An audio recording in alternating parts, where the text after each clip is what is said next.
Adam and Eve's rebellion brought death and destruction to creation. They were exiled from the garden and God's presence, but God promised that one day someone would come from the descendants of the woman to crush the serpent's head. Life outside the garden was bitter as people began to live for themselves alone. In a jealous rage, Cain killed his brother Abel and became the first murderer.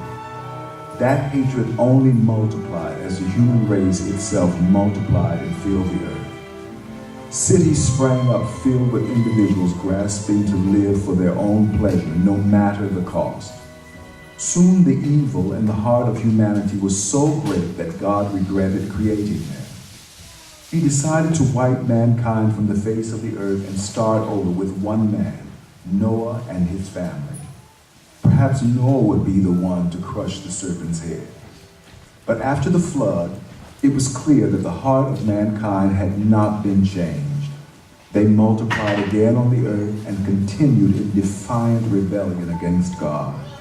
Cities sprang up again, and with them the desire to fulfill some great destiny, to make a name for themselves apart from their identity as God's creatures. God judged and scattered the people of Babel in love because he knew that only in relationship with him would they find their identity.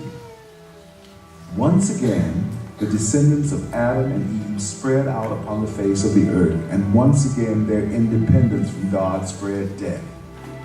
So God began anew with one man and his wife.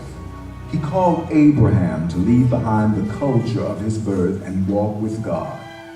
God promised that Abraham, though childless at 75, would have more descendants than he could count.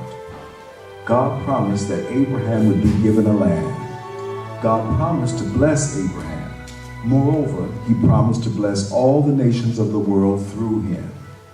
Abraham left and walked with God from the rest of his days. He learned over the course of years to walk in the kind of trust in God which God had always desired for humanity. Abraham's family grew. After almost 500 years, they numbered close to 1 million. They were, however, slaves in Egypt and in no position to bless the world. God heard their misery and remembered his promises to Abraham.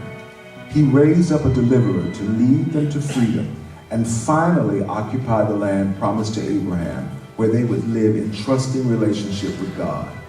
Perhaps now they would bless the world. However, with each successive generation, it became apparent that the time had not yet come.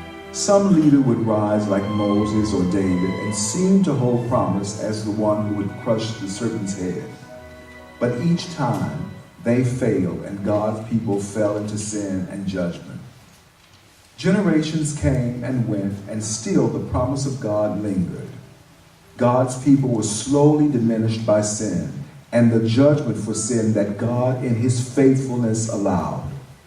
Other nations came and destroyed portions of the people. What remained of the nation was enslaved in Babylon. After 70 years of captivity, God delivered them and they returned to the land promised to Abraham. Perhaps now, after hundreds of years, God would finally act in accord with all his promises. Over all these centuries, God's angels watched the course of human history, eagerly looking for the promised one and the promised time when God would act. With each generation, the angels hoped that the time was right, but with each new generation, God made it clear that the time had not yet come. God had patiently worked with his people over the course of many generations. By now, though, it was clear that even God's people were enslaved to sin. They were in bondage under Satan, the serpent, the rebellious ruler of the world, along with the other nations. But when the fullness of time had come, God sent forth his Son, born of a woman, born under the law, to redeem those who were under the law.